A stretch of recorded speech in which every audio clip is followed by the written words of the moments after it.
seriously damage your ignorance.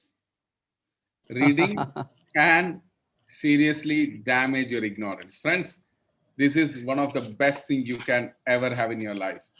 Read. A lot of people complain me, Faisal, I don't know how to read, a book. And I recommend them to start reading 1 page a day, because you need to just create a new neural path in your brain. When you start reading, what most of the people do, they rigorously read for 50 pages or 100 pages, and they forget for the next 100 days, and again they'll get a motivation. So friends, if you want to kill your ignorance, the best thing is reading. And if you want to start practicing reading, the best way is start reading 1 page. And if you start reading 1 page a day, after 21 days you'll have a new neural path, and after 60 days it will become very solid, and after 90 days it will become a habit for your life forever. So just start reading 1 page. That's what I do with my pad, and I feel like I'm privileged to have that power because of consistency. So friends, with that, let me introduce a great 2 people today, and both of the speakers are incredible human beings. And the first speaker is an author, and she is someone who really created a waves in her career and people around and society with the writing her own book. And she's also a communication catalyst, and so she's also trained thousands of people, and including CXOs, TEDx speakers, and she's also a mentor to many people. And being part of that pinnacle of success really determine if you're going through the Toastmasters and becoming a DTM. She's also become a distinguished Toastmasters. That's one of the best achievement you can ever have it in Toastmasters arena. So it's my great honor to introduce the speaker today, the first speaker, with a book called Navigating Corporate Seas. And it's by her own book, which is really helpful people to become powerful in their life. So Nina ma'am, over to you to introduce this book and taking through us for this journey. Over to you, ma'am. Thank you. Amazing. Thank you so much. Thank you so much, Faisal and Bookery.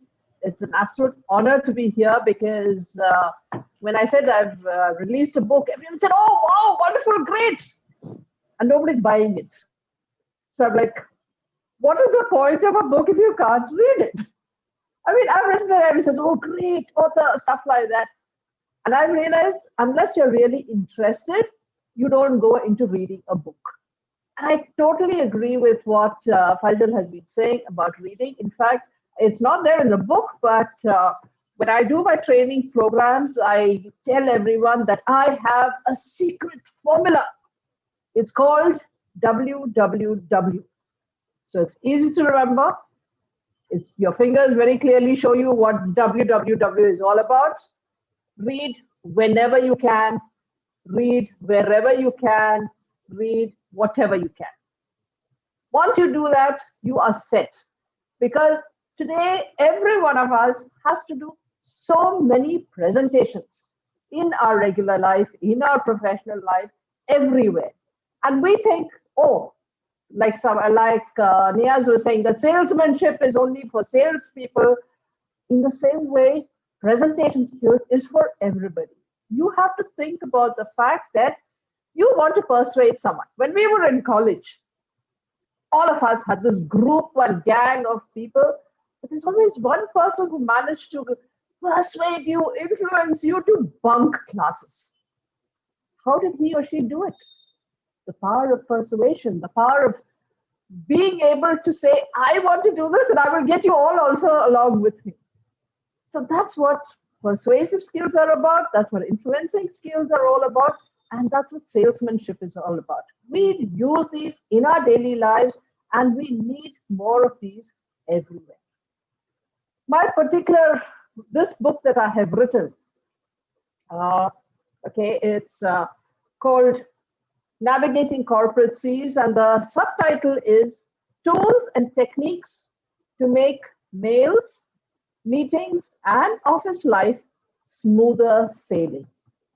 So the book is actually a collection of articles that I had written over the years, especially for an organization here called Madras Management Association, which has been voted the best management association in India for the last 10 years, I think, and also for Toastmasters. So in the course of writing for Toastmasters, in the course of writing for all these people, I realized I had a collection of articles about communication, about how to conduct effective meetings, and how to be a better professional. So what I'm going to do is just simply the book is very easy to read, especially if you follow Faisal's formula, which is read one article a day. That's all you need to do. It, each article is not more than 1 to 1.5 pages, so you can cover it. It covers an entire gamut of subjects, so you don't have to go page by page and go from page 1 to page 50. You can just open it at random and cover it. You will be able to read the book in absolutely no time at all. So the first one is growing professionally. In any organization, and not even at organizations, even in social organizations, the first thing that we have is making sure that you have a meeting. Now, every one of us has seen how we have gone from meeting to meeting, and when you come out of a meeting, you're like, what did we decide? What happened? Nobody knows.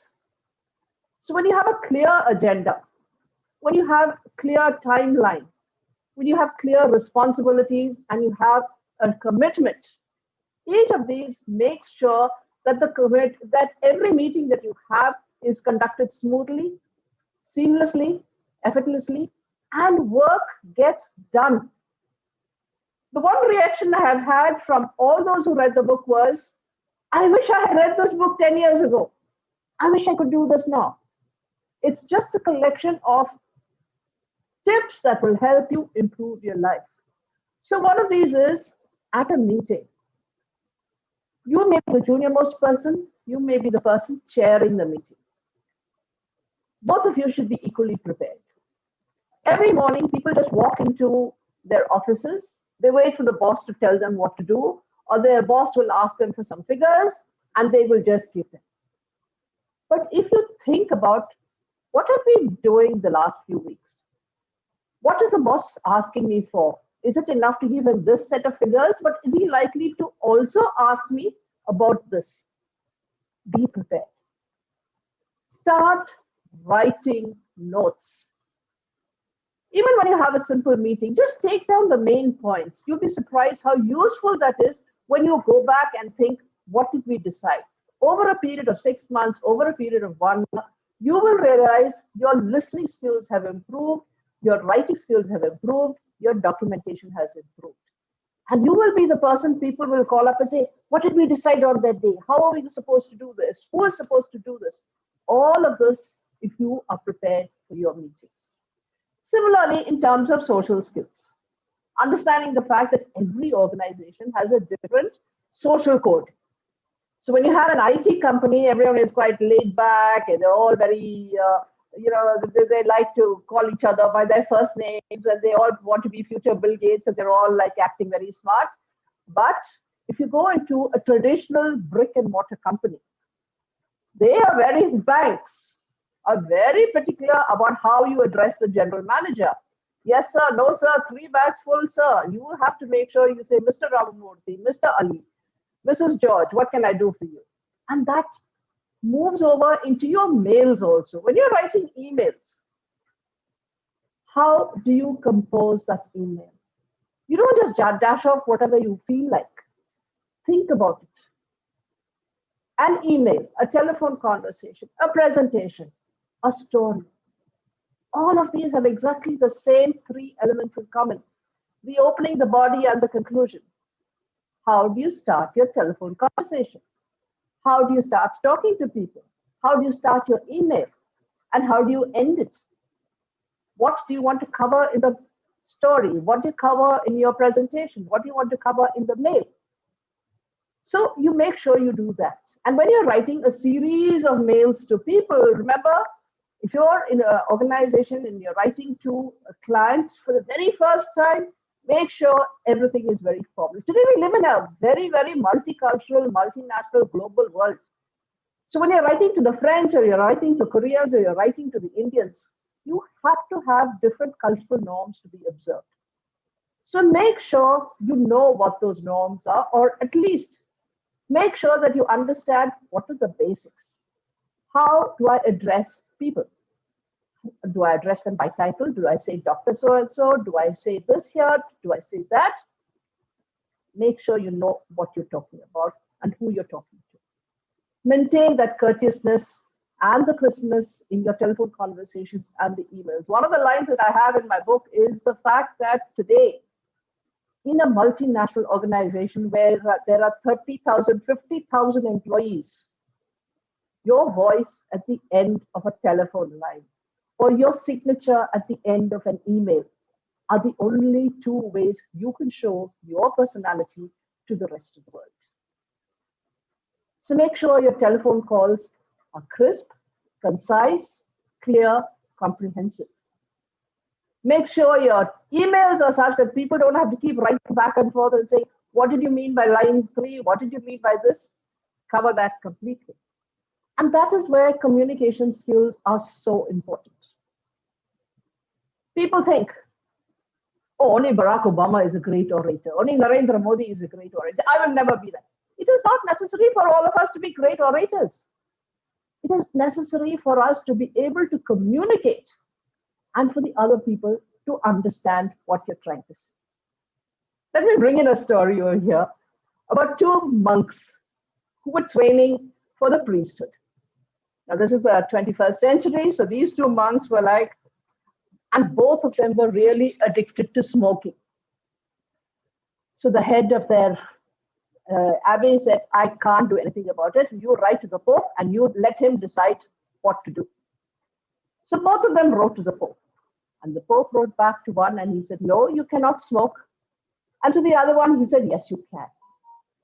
And we're like, why did the Pope say yes or no for exactly the same request? And when they read the emails, one said, Holy Father, I am a monk preparing to be a priest. And I have this bad habit of smoking. Is it okay if I smoke while I pray? And the other one said, Holy Father, I am a monk preparing to be a priest. And I have this bad habit of smoking. Is it okay if I pray while I smoke? Is there a difference? The intention both had is identical. But the message that was received is that smoking is more important for me. I will smoke even when I pray. And the other one said, I will pray even when I'm smoking. So that's what we mean by objective. That's what we mean by what are you trying to say and what is the audience receiving. So that's why communication skills are so important. Understand what you have to say it clearly, and pray that it reaches the audience in the way that you want it to. So communication skills, remember, you have to improve all four aspects: reading, writing, listening, speaking. Reading is the one thing that I said, www, it will help you in terms of vocabulary. It will help you in terms of general knowledge. It will help you in terms of expressing yourself for the maximum impact with a minimum of words. That's what is really important. Lincoln's Gettysburg Address, less than 5 minutes, resonates through history. Jawaharlal Nehru's speech, Tryst with Destiny, resonates through history. All of Barack Obama's speeches resonate, but every one of them has worked at making that speech within that time with the fewest words for the maximum impact. And that's what you all need to do. Understand, and that's what this book covers. I'm also talking about how Toastmasters helps you, because I've been such an integral part of Toastmasters. Toastmasters has been such an integral part of me, because only when you have all these things together does it really work.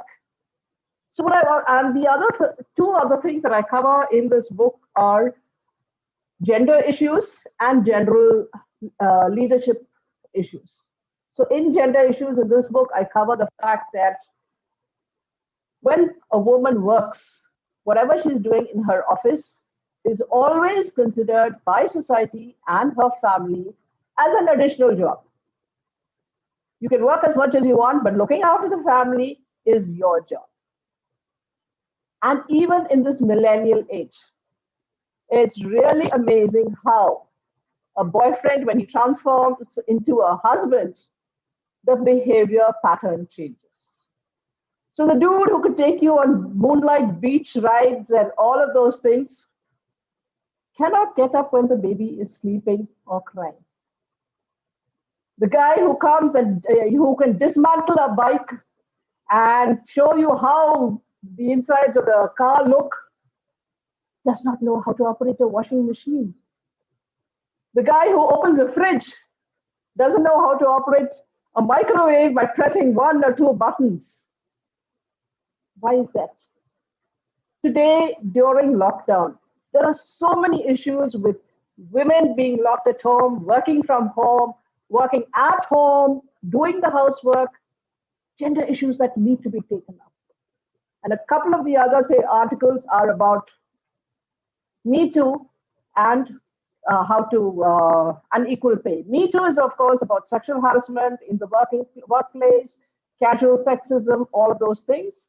And the other one is about equal pay, equal play, about how sports people, especially, are never paid the same kind of salaries that male stars are. So at Wimbledon or at any of these places, the kind of prize money that is offered for women, although they do exactly the same amount of practice, although they've built up their career over so many years and are drawing that many crowds, most importantly, they're still not paid as much as they should. So my book covers all these in different articles. There's also one about the floods in Kerala and how well they were managed, because there was these floods, and in 24 hours, all the TV channels shut down all the advertising, all their serials, took on this task of helping people, getting phone numbers, getting people organized, everything they did within 24 hours. And that is what leadership was all about. So my book is covering all of these aspects, and I hope you do get a chance to read it. It's available right now on Kindle and Kindle paperback also, Amazon.com, unfortunately. I'm trying to get it on Amazon.in as a paperback format, and as soon as it is there, I will definitely let you have it. So this is what the book is about. In short, it covers all these different aspects: communication, leadership, management, women's issues, and general other issues. So I hope I've given you some idea what the book is about, and I hope some of you can read it sometime. Back to Thank you. you.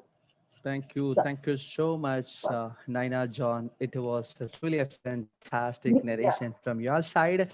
We really loved, the welcome. WWW, when, where, and what. I And have we a really loved the dash of tools. those Fantastic, fantastic. We really loved the tips, tools and tools, and techniques techniques. and then hacks that he has given, because we are a great fans of these tools, techniques, and hacks. And we are sure that one, your book is with a lucid language, lucid and a simple language, and you Yes. emphasize the importance of asking a question, and asking a question is truly a skill. From the very childhood itself, we were wired in such a way that, to give the answer, not to ask a question. You have one question, you have one answer for Yes. that. The question is twisted and you are gone. But asking the right question is that skill that we need to have it, and you have put that in a beautiful story, and every married man must have realized that Thank you. importance of asking the right question over here. So fantastic, I really liked it, I Thank really you. loved it, and that examples that you brought over here, that Welcome. it is not necessary that you need to be an Obama or a Modi, but in order to put across your ideas, Yeah. you just need to communicate. Guys, I just want to put something in a chat box over here. I want everyone to read this. And if you are wondering what exactly it is, on July 2nd, 1909, Okil Chandra Sen, an Indian railway passenger, he wrote a letter to the Railway Divisional Office in West Bengal requesting a Mhm. toilet in an Indian railway. And after that, what happened? The Indian Railway Authority had no other option but to introduce a toilet in all lower class carriages train running more than 50 miles at a time. And you just go through that email and you would understand that one. People, they don't communicate because they fear, the fear of failure is a major concern that they are having it. Whether will there be any grammatical error? Will there be any mispronunciation? Will anyone judge me? Forget about this. Naina, it was a fun fact. It was a great, informative. Sapna ma'am, how was it? Absolutely, you inspired us all, Neena ma'am, and especially the Thank communication. you. I was just making notes while you're telling me that communication is something which I mean it should be clear and to the point, and how you, and for me this is what I was telling you. If I am facing a crowd and talking about the same thing, if I'm supposed to communicate my uh, that when you pause, that pauses makes the other people, those who really know how to talk, can really make out that I'm not actually prepared to do that speaking. Anyway, thank you so much. You have given us a lot more cues from that, and I'm definitely going to search for your book and Thank you so much. my collection. Thank you so much. Thank you. Thanks. Yeah. Ma'am, I've got a question to ask you. As you're an expert in the communication and leadership, this is something I come across all the time. There are moments most of the people who really communicate efficiently, they say that it comes from their practice and consistent life they are into. But I strongly believe it's something to do with our past. What do you think? Like, is it communication and leadership comes from a clean slate where you clear with your all communication barrier you had in your past and you create something new and practice? And how does it, that flow comes from? Where its flow comes? Is it knowledge or Yeah, I think there are two things. One is, as Ania was pointing out, we're so used to a school system that says sit down, listen, don't talk, don't argue. We never learn how to question. yeah. We never learn how to formulate ideas. And most of the time, those who talk a lot become the outstanding students because they're just, they're asked to stand out of the classroom. And those students go on to join the debates and all of those things. And suddenly they're the stars of the school because they're the debaters and the orators, and everyone else thinks, oh, I'm a very bad communicator. Mm-hmm. But it's just a question of focus. So there are two things. One is learning how to speak, right? And that's very important because only when you learn how to speak do you learn how to speak up at meetings. Yeah. It is only when you learn to interact with your peers and you realize that you also have an opinion and there's no, you should actually be able to bring that opinion to the table and say that, look, I think this policy is wrong, or no, I don't think we should spend so much of our budget on this.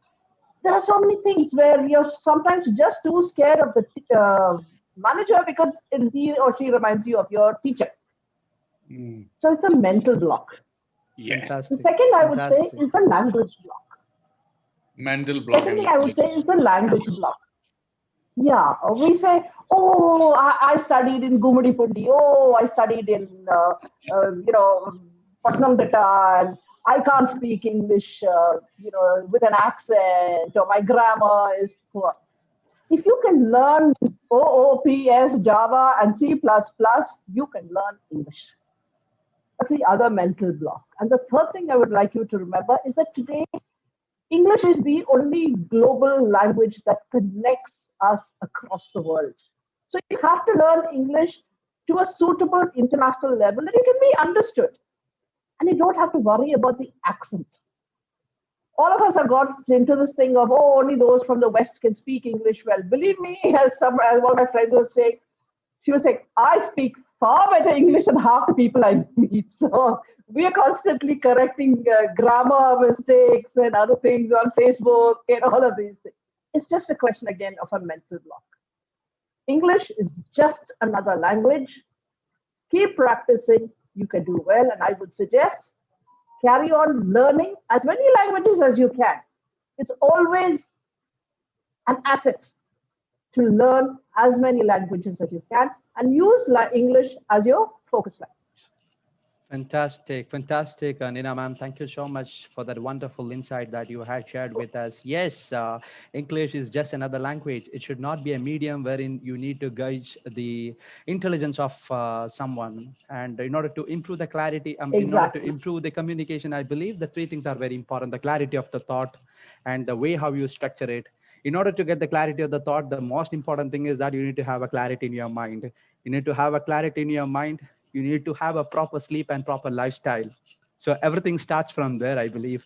We have a Soma Sajivan here. Hi, Somaji. Good evening. One of an expert here on this ebookery platform, who is a synonym Yeah, of a he's proper not only communication. expert in Hey, history. hi everybody, Faisal and Anil, my boss, and you, Nias. And a strange coincidence, Nina ji, I don't know whether you recall, Soma What Sajivan. did we? Uh, Trandrum? No. No, So EDS, Electronic Data System. Wow. Oh my gosh! 20 years? So many years. 20, at least, yeah, 20 years, Faisal, I think. Oh my God. she is actually not, how do you say, she is the mother of what you call the Toastmasters, actually, you can say. Toastmasters. Basically, Okay. she had inspired me to start a Toastmaster around 20 years back in my company, and she invited me as a chief guest, and I won a pen there in Wow. that. What a coincidence. And she is completely Right? changed. I thought some like Indira Gandhi's hairstyle with a little more gray, totally. And she is known as an English professor. She's a eternal, you can say, loyalist for Toastmaster, and she has done, I think, enough and enough contribution to so many souls in the world. Thank you. And for her, Thank you. writing a book is nothing. And in fact, this is a casual book. I think she will be writing a serious book. I was wondering. And Thank you. Nena John, I Thank did not you. actually connect that when Anil Thomas and team sent this, what you call, then I saw you speaking. I know that your voice is very Hi. familiar. And I was wondering, and Oh, then cool. it come clear, oh my God, she is. She's on it. Yes. She's on it. Fabulous. Fabulous catching up. fantastic, fantastic, Somaji. Thank you so much for recollecting those memories that you had on Nina John. Wonderful people. And she has been Yeah. campaigning and going to corporates and companies for them to establish and Translate. get many people into Toastmaster. I So think there is His a voice is gone? technical issue, Somaji. Somaji, your voice is going down. I Right. guess you need to. helped. I think I put so many people into Yeah, Toastmaster. we'll connect offline. Do send me your address or whatever. I believe Somaji is having some technical glitches over there because his voice is getting Right. reduced. Right. Fantastic to see you back. Yes. And we definitely will. I will recommend your book to our friends and in our Soma, yeah, we can't hear you, Soma. good, and you can come up with some good idea of a All right, Nias, let's Yes, move on. I believe Soma Sajivan got some technical glitches over here because his voice is keep, lowering. Breaking. Yes, guys. Yes, that was a fantastic insight from Nina John. I mean, I know that Thank you. many of you must be having many things to share here on this platform. Having said this, since we are running short of time, I would like to go on to Anita Ramprasad, and after that, definitely we would come back over here. We will have a very detailed discussion on this. In order to welcome Anita Ramprasad, I would like to call upon Faisal Ibrahim again on this. Hi, Faisal. Right. Yeah, friends. I just need to remind you all, the best way to, if you really want to read a lot of books in your life, the best way to read is being part of the community. That's what Empowerment Talk and the eBookery Club promises you. All you need to do, you come to our WhatsApp group and just declare which books you are reading. Currently, I'm reading the book called Richest Man in Babylon. So just declare, and whenever you come, find an accountability partner and try to make it this as a practice in your life. Maybe 10 pages or 5 pages in a day, or even 1 pages in a day. That's the best way. So that's one thing I would like to remind you all. And yeah, these are the two great speakers we have today. And the second speaker is an extraordinary human being. You know, she started in an ordinary career in South America, and she 17 years we worked for a company, and one of the biggest multinational company in their branches in South America. It's a company called Guyana. She's joining from all the way from Guyana. And yeah, that's a very inspiring story she have. You know, she started as a banker, then she was an auditor, then she was a lecturer, working company called Caterpillar. You know, it's not an easy task. Caterpillar is one of the multinational company, and their dealership in Guyana called Missionary Corporation. That's what she belongs to. She was worked as an accountant for 17 years, and she became a chief financial officer. You know, that's a great you know, 1 minute. Great achievement she achieved in her career. Currently, she is a chief financial officer at MarCorp, and she's also a public speaker and Toastmaster and district director, one of the pinnacle of Toastmasters International. Ma'am, it's my great honor to introduce you to this platform and the book called On Managing Yourself. It will be an inspiring book. Anita Ram Prasad, over to you, ma'am. Thank you, Faisal. Okay, so I'm sure, like me, all of you in this group have read many books. You probably have read books on business, on self-empowerment, fiction, science. You've read many books. But you would agree with me, there are some books that you absolutely must read if you want to transform your own life. I mean, what is the goal of reading? Yes, it is to have knowledge, but the end goal is to transform our state, our lives from where we are to something much greater. And I can tell you that happened for me when I read this book, the Harvard Business Review Top 10 Must-Read Book on Managing Yourself. When a friend recommended this book to me, I thought to myself, this is just another old business book. But you know that old saying, never judge a book by its cover, nor its title, I'm going to add here. This is one of those books. This book is golden because it's this wonderful balance of managing yourself if you're in business and then just managing yourself. Now, perhaps some of you have heard about it before. Some of you may have read it, but I'm betting most of you have never encountered this book. So today I'm going to blow your mind, giving you a summary of what this book is all about, what I learned, and what I am sure you will learn if you were to read this book. Now, On Managing Yourself is a compilation of hundreds of Harvard Business Review articles that are written by 12 contributors whose careers range from editors, professors, noted authors, corporate executives, even a psychiatrist. Each article expounds on a principle that is reverse engineered to inspire the reader to remain engaged throughout their career, tap into their deepest values, solicit candid feedback, lead balanced lives, be mindful of their energy, rebound from tough times, spread positivity, decrease distractions, and delegate and develop initiative. Now let's take a pause. Regardless of what level you are in your career, regardless of what business you're in, do these 9 things stand out to you right now? And don't overthink your response. I mean, aren't these things that you want to experience for yourself in your own life, whether it be personal or professional? I am absolutely sure that the answer is yes, because these are things we all aspire to. So today, I hope you will allow me to share my experience and let it inspire you to find out for yourself how you can benefit the way I did. Now, the book begins with a chapter that really struck me. How will you measure your life?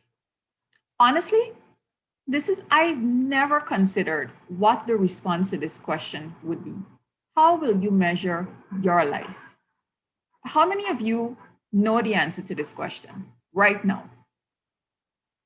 Well, the key takeaway from this chapter is simply this: your life will always be measured by the impact it has on others. Right? Now, this single statement caused me to pause and reflect on whether my actions made a positive impact on others or if it had a detrimental impact on others. And this has truly influenced me to lead a more mindful and purposeful life in which I consider how that impacts on other people. I am sure today, this is a question you are going to ask yourself, and you will know that you have to have a response that aligns with what this book teaches. Next, the book went on to a chapter on managing oneself. Now, it touches on crucial questions that we all must ask, such as, what are our personal strengths? What are our values? How do we learn? How do we work? How do we perform? How do we contribute? And most importantly, where do we belong? Now, in this chapter, the narrative is centered around how we can provide the answers to these questions and how we can push our boundaries beyond what we thought we were and what we consider ourselves to be, and how we can move to something that is much more meaningful than just this existence. Next, the book went on to focus on management time and the principle called Who's Got the Monkey? Now, for those of you who are fellow managers and leaders, I know that you can relate to there is always tons of things to be done, but less time to actually focus and get them done. Am I right? I mean, there's like endless things to be done, but just a short amount of time to get it done, right? It's like we're always trapped in this never-ending cycle of being too busy, being too busy, being too busy. Now, the key takeaways I got from this particular chapter is that there are 3 types of management time. There's boss-imposed time, system-imposed time, and self-imposed time. And in all of this time, we get distracted by something called monkeys. Now, monkeys are like a metaphor used to refer to those small things, those distracting tasks that when we take them on unconsciously or even consciously, they really bog us down and it really impedes on efficiency. Because let's face it, if you're focused on the insignificant things in life, then it takes your focus away from the significant or more important things. And in this chapter, I was able to learn, and you will be able to learn, how you can use this tool to take control of your time and pass the monkey or pass on the smaller things and make time for what the book calls gorillas, or the bigger things that are more important or add more value in the roles that we serve in the organization. This truly revolutionized the way I allocated my time and my tasks to my team. And the results have been very positive, because when you allocate tasks and you delegate, you actually empower those around you, because it feels to them like you have confidence in their abilities. Next came a very important chapter on resilience and how this is crucial to survival and recovery from life's most brutal experiences. In this chapter, I learned tools on how to face down reality, search for the positive meaning in everything, and how to continually improvise to keep my creativity.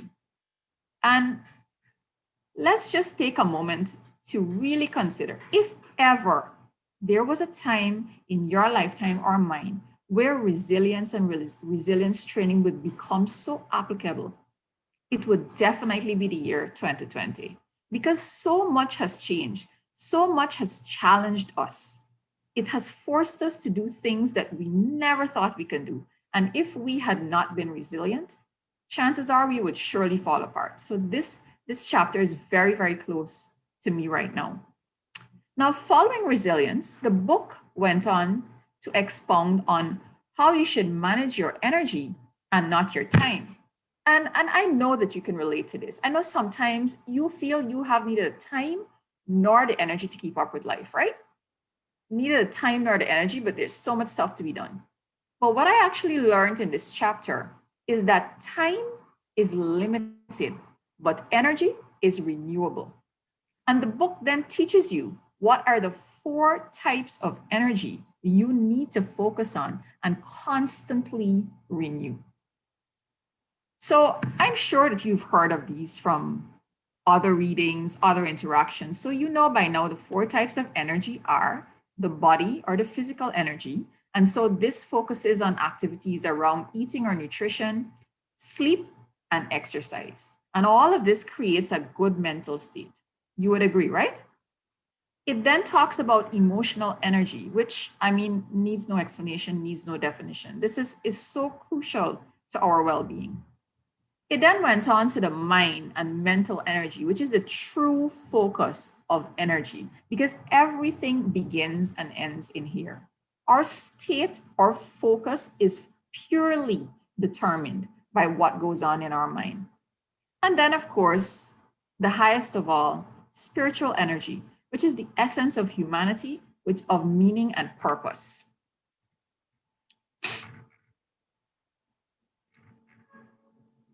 Next, following on from resilience, managing energy and not time, the book went on to touch on overloaded circuits. Now, I am sure from listening to this terminology, overloaded circuits, you can already relate. I didn't realize until I read this book that I was dangerously close to struggling with something the book refers to as ADT. Not to be confused with ADD. They call it the cousin of ADD, attention deficit disorder. But sometimes in professional life, because of the frenzied lives that we lead, we actually have symptoms of ADT, which is actually attention deficit trait. Now, this is just a fancy term for our attention being taken away from what is truly important because of these hectic lives that we lead. Now, in this chapter, I learned, and you can learn if you read, how to promote positive emotions and how to take care of my brain, which is like the engine on which I function. So how many of you right now, I mean, honestly, how many of you feel like you're running with overloaded circuits? Huh? How many of you feel like you're so busy being overloaded that sometimes you pay attention to everything else except what is truly important to you, not to other people? If the answer to this question is yes, then everything that is written in this chapter, I guarantee you, will make you refocus and come out of that cycle. Next, the book went on to highlight how we can lead richer lives and be better leaders by demonstrating how small changes in the 4 dimensions of every human being's life will lead to a more enriching experience. Now, the 4 facets that we all operate in are self, work, home, and community. And we have to navigate around these 4 things. But in this chapter, you learn tactical examples that have already been applied, tried, proven, tested. And I know that I've applied these and I can tell you they have made a difference already. I already feel like I'm leading a more balanced life. Like there isn't one facet that consumes my time.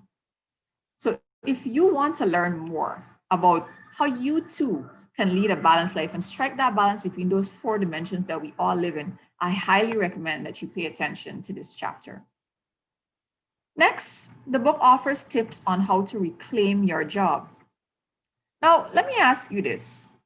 But when you're at work, what do you really think gets in the way of our true success, true efficiency at work?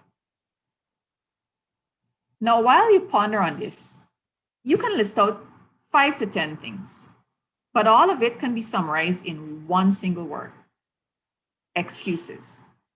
Excuses are all those reasons that we accept or we tell ourselves that limit us from being truly great in what we do. But in this chapter, it teaches you how to manage demands when you're feeling overwhelmed, how to generate resources where there seem to be limited or non-existent resources, and how to recognize and exploit alternatives, which allows you to find contingencies and strategies that will help you to navigate where it doesn't go according to plan. Now, let's put this in perspective. In 2020, in January, everybody would have set their budgets. Us as persons would have had our resolutions. We would have done our vision board. And we had this wonderful plan. 2020 is going to be my year. And then came March. And every successive month has made us realize that plan had to be altered right away. So in this chapter, I'm telling you, is real life examples that you can definitely put into context, into tactical application. Now, if you're in business, you would know that if you did not have contingency strategies, if you didn't have an alternative arrangement in place, let's say to work from home, do e-commerce, new types of business models to keep your business running, what do you think would happen, both personally and from a business perspective? Disaster, right?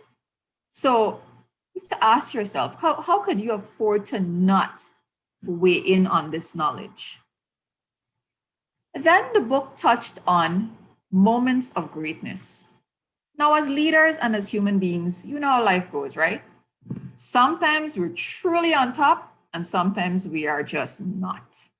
And it's ironic because we are all exposed to trainings on excellence.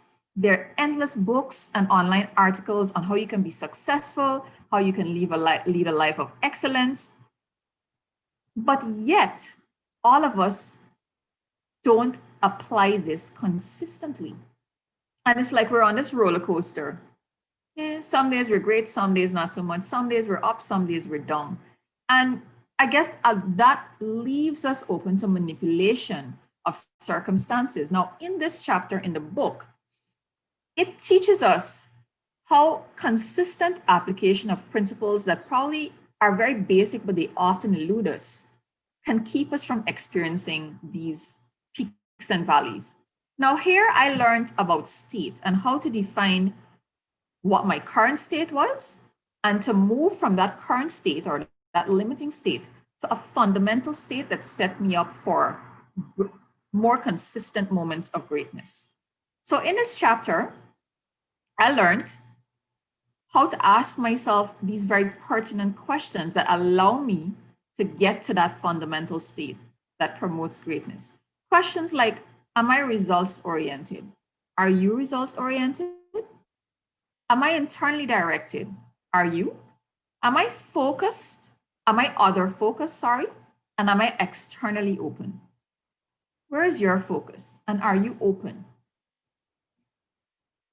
So basically, it's truly a transformational exercise that gets us into the right frame of mind, the right mindset that helps us to enjoy this state of existence that pushes the envelope into more consistent and longer periods of feeling great. I mean, we're human beings. It's never going to be 100% up, but maybe there can be shorter peaks in this cycle. So if this sounds like something you would like to experience for yourself, you know what you have to do, right? As soon as you finish, you have to download this book or buy this book. Then came another chapter, which I consider to be very thought-provoking. What to ask the person in the mirror.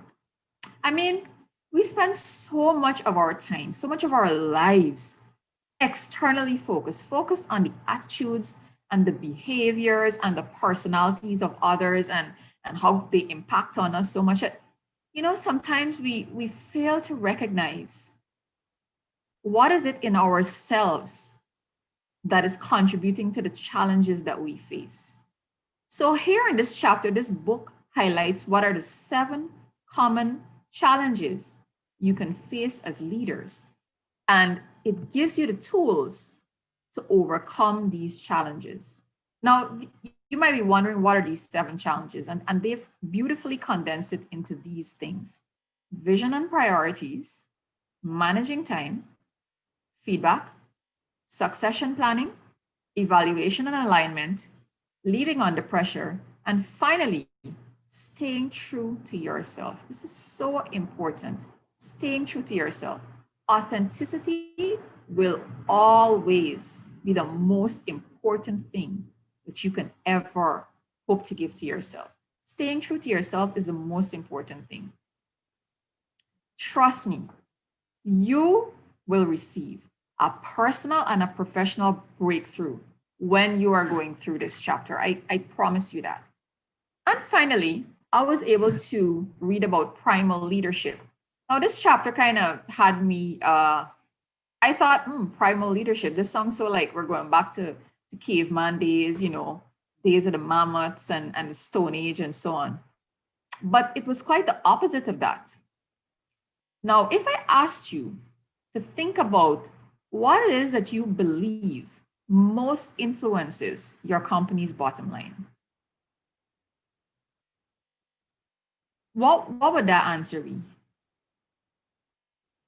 Let me tell you right now, and it might surprise you, but in this shock is going to come a lot of clarity. It will make a lot of sense. You know what truly defines the bottom line of your organization? It's the mood of the leadership of the organization. What kind of leaders do you have? And in this chapter, the focus was on one very important principle: emotional intelligence in leadership. Now, this brings together the principles of self-awareness, self-management, social awareness, and relationship management, all of which contribute to states of high emotional intelligence. Now, you leaders would agree with me, and even those who are not yet leaders would agree. Emotional intelligence is key towards personal mastery. I mean, in my studies in NLP, there's this thing called the law of requisite variety. And it says the one who maintains flexibility is the one in control. Now, emotional intelligence allows you to have that flexibility, that ability to step outside of a situation and see the situation for something other than what it just seems to be. And I know that whether you want to consciously admit it or not, this is a goal we all strive to be. Nobody wants to their emotions. So in this particular chapter, you are going to learn how you can really maximize high emotional intelligence. Now, when you put these 12 chapters together, the authors are well renowned in their fields. The book offers tests, examples, experiments, all that are contained in the book that you can actually take down, score yourself, and really evaluate your before and after states. So it's not just a book that just gives you information in a contextual manner, because you and I both know if something remains as a concept, it's highly unlikely you're going to be able to adopt it as a habit. Learning has to be tactically applied. And this book, I can guarantee you,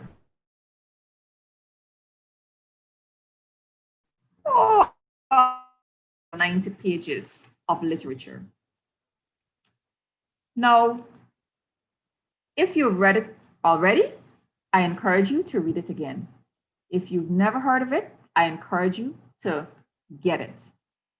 My personal recommendation would be to get the hard copy, and then you can do what I did.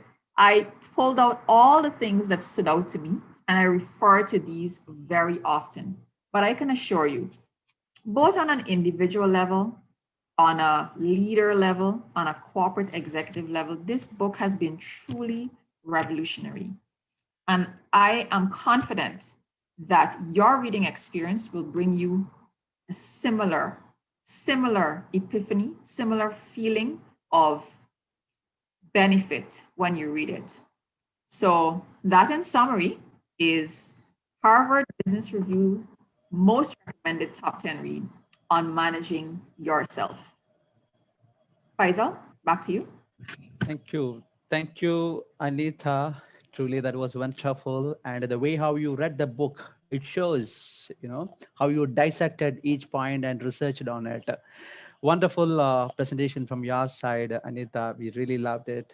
Yes, we are also following whatever the golden nuggets that you shared with us. At the end of the day, it's all about how we impact the life of others, how we touch the heart of others. That's what we eBookery show trying to do over here, and we really liked that time which you mentioned, which you brought. I mean, which HPD brought a wonderful metaphor. Who got a monkey?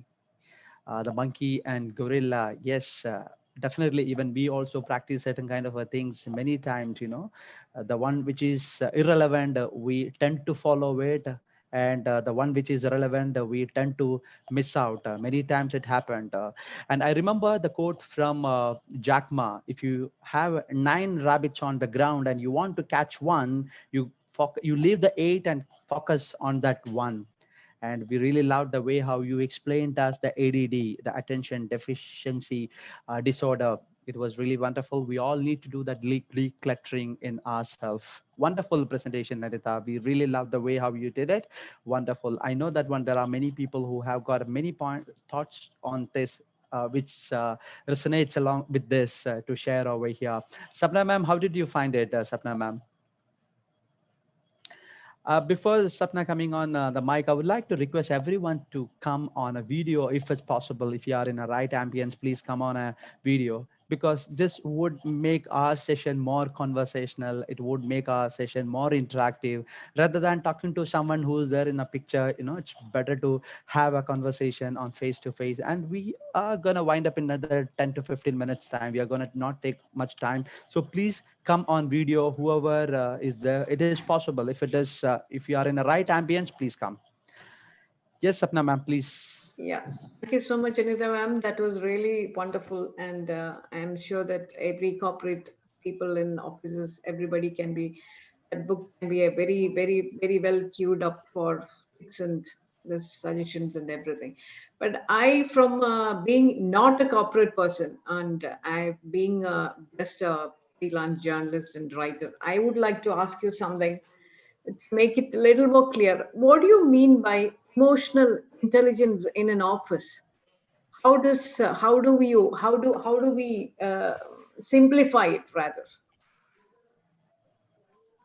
Well, I don't know if you've ever been in a situation where there's a challenge, and instead of taking the time to step back and react in a logical way that is based on facts and information, someone makes an action, takes an action, makes a decision based just on how they feel. Yeah. Right? Yeah. Now, how does that make you feel? Because if they're considering how they feel, sure, they are not considering how you feel about it. Now, Yeah. emotional intelligence is the polar opposite of that. Exactly. Yeah. Taking that step back, extracting yourself from that situation, and applying complete logic and reasoning to ensure that everyone's feelings or on everyone is considered, so that the outcome is a win-win rather than there's a winner and there are a bunch of losers and there's just this ill feeling. And in leadership, I can tell you, I've experienced it.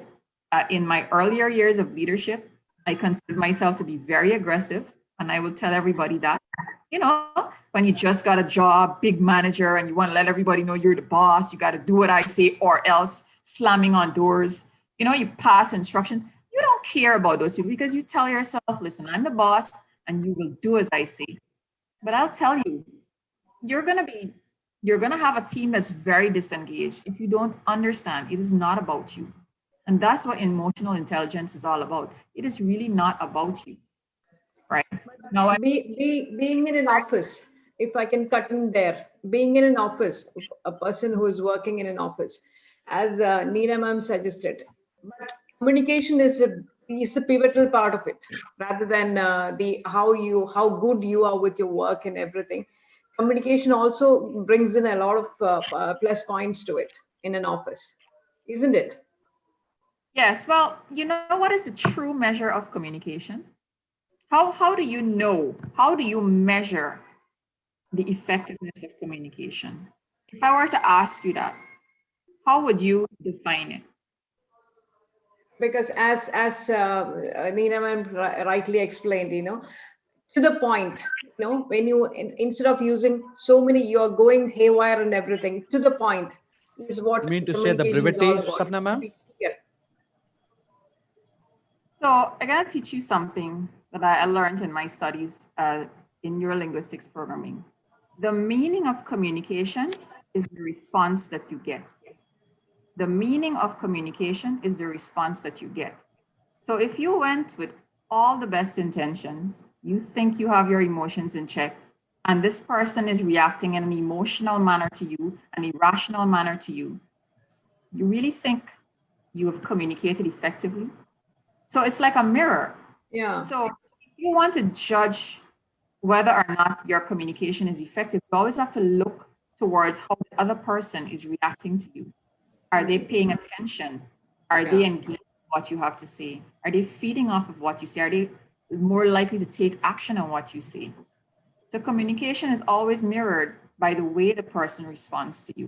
Even here, I can tell who's nodding, who's agreeing, who's contemplating, who doesn't agree, who thinks this is utter garbage. You can judge it by their physiology, their body language, and the Body language. Yeah. Mhm.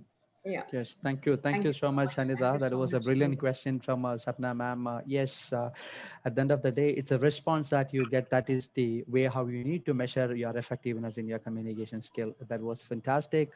So I would like to have someone as a newbie here. Is there anyone as a brand new here on this platform today? Can I have someone who is completely new today? I can see Mahmuda Sheikh. I can see over here. I guess she is new. Anybody else who is completely new over here would like to speak a few words on your experience, and if you have something to share on this book. Uh, we have a Salim motivation. Hi Salim, are you there, Salim? Is there anyone whom I can call over here who would like to come voluntarily to talk a few words on all right, I would like to call upon Sindhu ma'am. Sindhu ma'am,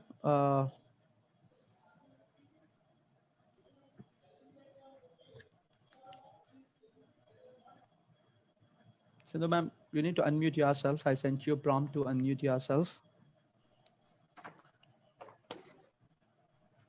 Okay. Am I audible now? Yes, ma'am, very much. Better than earlier? Yes. Yes. Okay. Okay. Now I would like to start with the first speaker, Nina John. It was a wonderful presentation, Nina ma'am, and about especially about your 3 Ws, whenever, whatever, and wherever you have time, you have to read. It was wonderful. And this collection of articles about communication, because meetings are always inevitable in any organization. And after a few years from now, we at the book club are not definitely going to be the group of persons who wished that they had read the book earlier. We are definitely going to read the book. And the story was also very good. It was about the tactful communication skills, about the monks, and about flood. I'm remembering those days. Here I am at Kerala, and those days, dark days actually. And but along with that, definitely I remember about the kindness and the humanity and all the telecasts, everything about one side it was about those dark days, and another side all the people who helped others revive from that. And it was a fantastic book review, very clear and brief and very informative. And we usually in my classes, I am also an English teacher at the senior secondary level, and we have these brainstorming sessions, and usually students come out with very bright ideas in spite of their language. So it is not, brainstorming is not usually very logical ideas that they put forward, but the in spite of their inhibitions, they come out with different ideas and we put together. And I think all that is done in schools now. And just a minute also. So it is a very well presented, and it was concise to the point. And all Thank the you best, so Nina, much. for your book. Best wishes for everything, Thank that you. your book will be read by Thank all. you. Thank you for focusing on all the delicate Thank you. points of communication and thank you so much. And now about Thank you. on managing yourself. Anita, you really blew our minds with your talk, your poise, and your presentation skills. And you are definitely an epitome of confidence, I think. Your voice modulation was wonderful. It was a very nice experience having your book review, listening to your book review. Your very useful tips about time and managing our energy more than we manage our time. Most of us would have felt that we are overloaded, um, but not since 2020, I think, because for me personally, I had enough more time since this 2020 started to pursue all that I liked, like reading, painting, along everything. But it was a very useful tips. Definitely, we are also going to read this book as well, and it has made a positive impact on all those who were listening, I think so. Thank you, Anita, and thank you, Nina ma'am. Both books were very wonderful, amazing books and amazing presentation. Thank you, both of you. Thank you. And also I would like to thank Iyaz, Anil, Sanish, all those who are working together for the Z Bookery Club. And especially I saw a message from Kanisha that, Kanisha, you will understand this book. Once you start reading this. Don't think about your age. You just start reading this book and you will understand very well about what Anita ma'am was talking. Thank you so much. Fantastic, Sindhu ma'am. You completely paraphrased that to Yes, just one point. I mean, just to clarify one point. Sorry, Kanisha is a seven-year-old kid. Yes. We got that completely. Okay. Yeah. Just to avoid any kind of. Yeah, she's a 7-year-old kid. Not a problem at all. Thank you so much, Santo ma'am. You really fantastically you paraphrased that the sessions, 2 sessions that we had beautifully. I just would like to hear from Nina and Anita on your experience. How has been your experience on eBookery platform? Anita, would you like to go first? Sure. Well, Anita, would you like to go first? yeah, sure, no problem. Well, this is completely new to me. I've never been a part of something like this, and it's the first experience for me reviewing a book. So when Anil asked me, I wasn't really sure. I mean, there's tons of books, and I asked him, what is it that your audience wants? Because it doesn't matter what I want; it matters what you want. And he said this was a good choice, and I'm happy I chose it. One thing that's to me in this meeting is just a level of respect that you give to each other. This is also new for me. I'm more from a Western culture. We don't say sir and ma'am to everybody. And, this is just honestly such a humbling display of humanity. I really enjoyed being here. I learned a lot from listening to Distinguished Toastmaster Nina. That's a whole new experience for me as well. And to be very honest, if I could sum it up, it just goes to show, no matter how much you think you know in life, there is always something to be learned from somebody. And thank you for inviting me and for having me here. Fantastic. Thank you so much for Anita. that. Yes, Nina ma'am, please go ahead. We already have Kanisha saying, I'm 8 years old, and now we have Aditya saying, I'm 11 years old. So it shows that you're never too young to learn as you are, as much as you're never too old to learn. So it's nice that you'll have, that you're open to anyone who wants to read.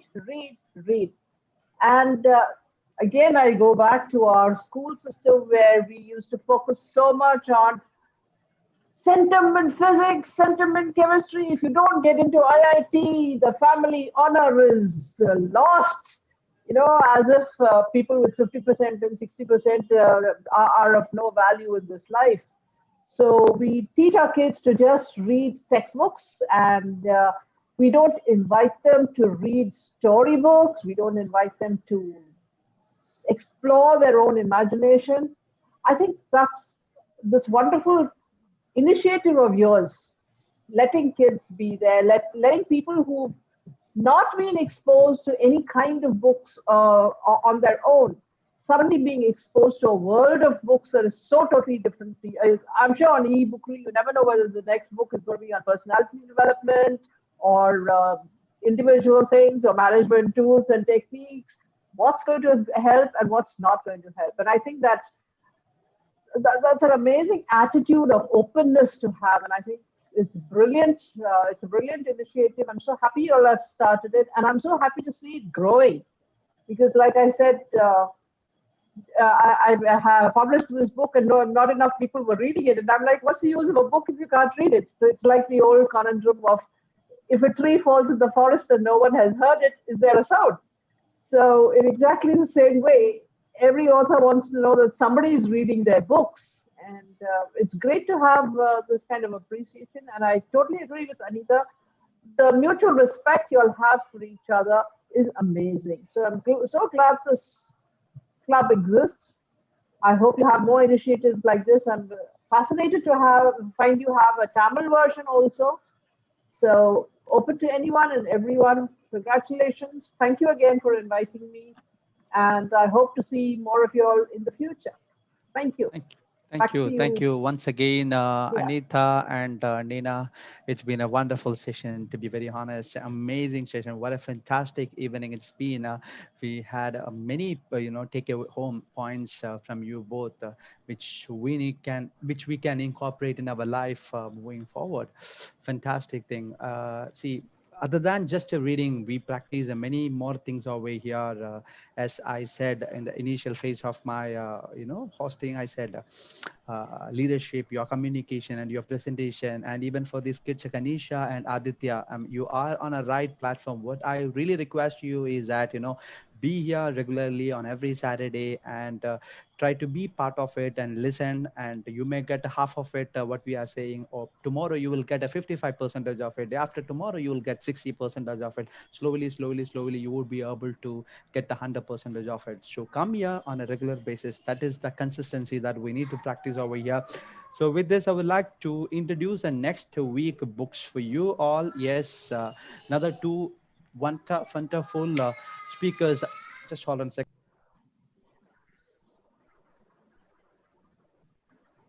Another wonderful books are lined up for us. Another wonderful presenters, Nisha Shivaram and Michael Wader, and two amazing books, A Power of Now. I don't know how many of you read the book, A Power of Now. It's been an amazing book. Amazing book. I mean, see, I really request every one of you to share this post with, the many people, because this Power of Now is something that can consider as a life-changing book. Power of Now. And the other one is a Leader of a Change from Michael Wader is the one who gonna present these books, and we're gonna have two hosts from our team, Sanish and Shamida. Both are wonderful. The MCs are a host, and that inauguration message will be from Anil sir, and closing message from another volunteer, Vinisha. Yes, we are. Swapping our roles on every meeting. It's one of the best signs. Everyone can come on this video. Everyone can, polish their skill set, whatever they are having it. So guys, once again, thank you so much. Is there anyone else who would like to talk here? I seen Ridwan here. Hi, Ridwan. Are you there, Ridwan? So officially our session is ended here. So I just would like to take Ridwan, and before Majan Narayan, sir. Ridwan, are you there, Ridwan? Good evening. And I can see Hiram M. I can see Uwet Elisha. Any other new face which I can see here? Yes, Ridwan is here. Hi, Ridwan. Good evening, Ridwan. Ridwan is from a car now, I believe. Ridwan, you can unmute yourself. I'm sending you a prompt. Okay. Hi. Hi, Ridwan. Happy to see you over here. I believe your first time or a second time? I was there last week. Let me introduce myself. I'm Ridwan. Mm-hmm. I'm in Doha, Qatar. Mm-hmm. Last week I was there for a few hours. Then I had some work, so I had to go out. And then now the today's session on that how to manage yourself. That was how to manage myself, I guess. That was catchy. I liked it, and I'm prompted to read the book. Thank you. These sessions are good. Thank you so much, Ridwan. We would like to see you on every Saturday here. If time permits, please be here. And anybody else other than that, I would like to just move on to Major Narayan. Hi, Major. Once again, you are here. Thanks for that. Major, you can just, yeah, I sent you. Yeah. Yes. Thank you, Niyas. Today, we've been witness to the word power in action and the woman power in motion, I should say. Both the lady speakers excelled in their craft. Both of them seasoned speakers and accredited Toastmasters. The former happened to be my own speaking coach. She has tutored my son also in public speaking. So I couldn't resist my temptation of joining the meeting. I've been attending this e-bookery ever since it has started. And last week when I saw the poster, I immediately sent a request to Neena John saying that I'll be there and join. I did. It is a fascinating review of her own book. Very, very rare to find an author reviewing their own books. And today was one such, we were treated to one such sumptuous fare because coming from the horse's mouth, she had a lot of nuggets of wisdom, snippets of great thoughts, ideas on wide-ranging topics such as motivation, leadership, management, even societal setups like the flood in Kerala, and about communication. Everything brought back our memories of around whatever the wisdom set that she had gained, painstakingly gathered over the past more than 30 years of her Toastmasters experience. She's been able to encapsulate it and then bring it in the form of book. And also, she's been able to bring out the salient features of the book to a larger audience. I truly congratulate Neena John for having been kind enough to come and display her wares, I should say. And it's a fascinating read and a fascinating review also, I should say. And we had been treated to honor Neena. So kind of you. Thank I'm you. truly, Thank you. it's a truly insightful book. Thank you so much. Yeah. And your voice is always angelic voice, I should say. Thank you. So many people, they never even remember your face, but they can relate and resonate with you to your voice. Soma Sajid is one perfect example, I should say, who said he just listened to your voice around 25 years ago, and here he was. Fabulous. Fantastic. Yeah, Kanisha said, fantastic. I didn't understand a word, but your voice was such that I had to stay and listen. So, like, thank you, Kanisha. Yeah, very true. Kanika also had same thing to say. Thank you, Major Saab. It's been And a about wonderful. Anita is truly a seasoned Toastmaster, and the way she was able to modulate her voice proved that she is also a great speaker. And the way she was able to narrate and bring out the wisdom which has been encapsulated in that book, she was able to ferret out the large bodies of understanding in managing oneself from the Harvard Book Review. The way she was able to narrate her own knowledge of neuro-linguistic programming, especially I like the way she said about communication. There's always the response that one gets. Communication is never what we speak, but what the other person understands or what has been spoken by us. Truly, your voice is mesmerizing, I should say, Anita. And I thoroughly enjoyed both these sessions. Look forward to joining the next sessions also. All the best, both of you. Thank you. Many thanks once again, Major Saab. So it's been a wonderful session altogether. I mean, nothing, less which I can say. So I hope everyone would be there on next Saturday. Please make sure, as I said, these are the few things which you need to do next Saturday. Please, before you come over here, that share our poster on your status, and share with at least 3 groups that you are part of. And if you are not part of our FB group, a Facebook group, be part of our FB group, and like and comment the poster that we are posting over there. And the last thing, at least 2 people you personally invite and bring at least one with you next for the next meeting. So guys, thank you so much once again from the bottom of our heart for making this a wonderful session. Without you people, definitely it would have been something like this. So thank you once again. See you all on Saturdays. Thank you, Badru. Thank you, Anita, Ramprisa. Thank you, Nina. Thank you, Sapna ma'am. And Sindhu ma'am, Kanisha, you've been a wonderful. Thank you, Kanisha. And Aditya, please be here next Saturday as well. Major Saab, as usual, you are simply superb. Revati Sharma, are you there? Good evening. Thank you so much for being here today. Faisal, once again, thanks a lot. Your Faridia for your and Anil Thomas's initiative to start an Bookery show, which could connect every one of us on this small screen. Ashadul, thank you. Salim, motivation. We could not hear from you, we could not see you, but I believe you are there. So look forward to seeing you next Saturday. Uwat and Heram, see you all on next week. Till then, goodbye, guys. Take care. Thank you, Nina ma'am. Thank you, Anita ma'am. Thank you, everybody. Thank you. Good night. Thank Thanks, you, Nia. everybody. Good night. Thank Good you. night. Good night.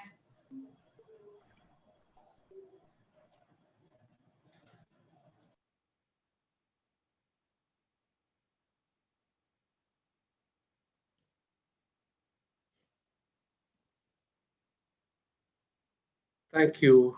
Thank you. Okay, let's see you. Bye bye.